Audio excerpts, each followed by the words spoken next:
বর্তমান যেখানে বিজেপি হচ্ছে রাজত্ব করছে সেখানে কোনো এসআইআর হচ্ছে না। যেখানে বিরোধী দল আছে সেই সব জায়গায় এসআইআর করছে, কেননা যাতে এদের জব্দ করা যায়। আজকের পশ্চিমবঙ্গে আপনারা দেখেছিলেন, পশ্চিমবঙ্গে 2021 সালে সারা ভারতবর্ষ থেকে তাবড় তাবড় নেতারা এসেছিল এখানে মমতা বন্দ্যোপাধ্যায়কে হারাবার জন্য, মমতা বন্দ্যোপাধ্যায়কে গদুচিত করার জন্য, কিন্তু পারিনি।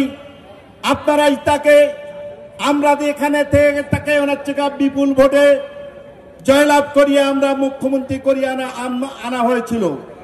কিন্তু এবারে সেই 2026 আপনারা জানেন বিভিন্ন রকমের চক্রান্ত হচ্ছে।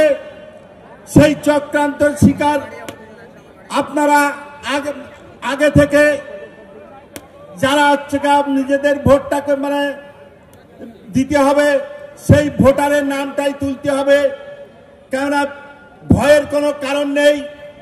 প্রায় সবাই ভোটারের সঙ্গে যুক্ত হবেন। আরো একটা কথা বলি, আপনারা দেখেছেন যে এখানে এই মাখালতলা থেকে এই ঘুটিয়ারিতে বিভিন্ন জায়গায় হেরোইন বিক্রি হয়। যারা হিরোইন বিক্রি করছে, আমি বলবো এখানে আজকের এত জনগণ এসছেন যে যাতে ওই হিরোইনের ব্যবসা না করতে পারে, তার জন্য আমাদের সবাইকে সতর্ক হতে হবে, সবাইকে সজাগ হতে হবে, প্রতিবাদ করতে হবে। এই হিরোইন ব্যবসা চলবে না। আপনাদের এই হিরোইন ব্যবসা বন্ধ করুন।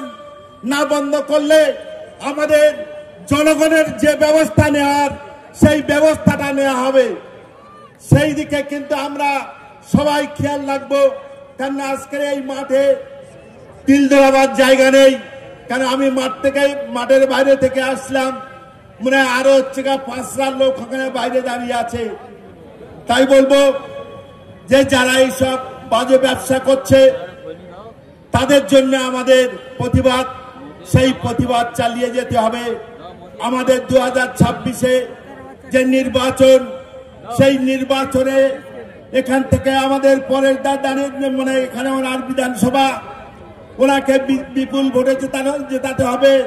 এবং ক্যানিং পূর্বে শওকত মোল্লা, তারাকেও বিপুল ভোটে জেতাতে হবে। সেই অঙ্গীকার নিয়ে আজ থেকে এখান থেকে ফিরবেন। এই বলে আমার সংক্ষিপ্ত কথা আমি এইখানে শেষ করছি। জয় হিন্দ, বন্দে মাতারাম। তৃণমূল কংগ্রেস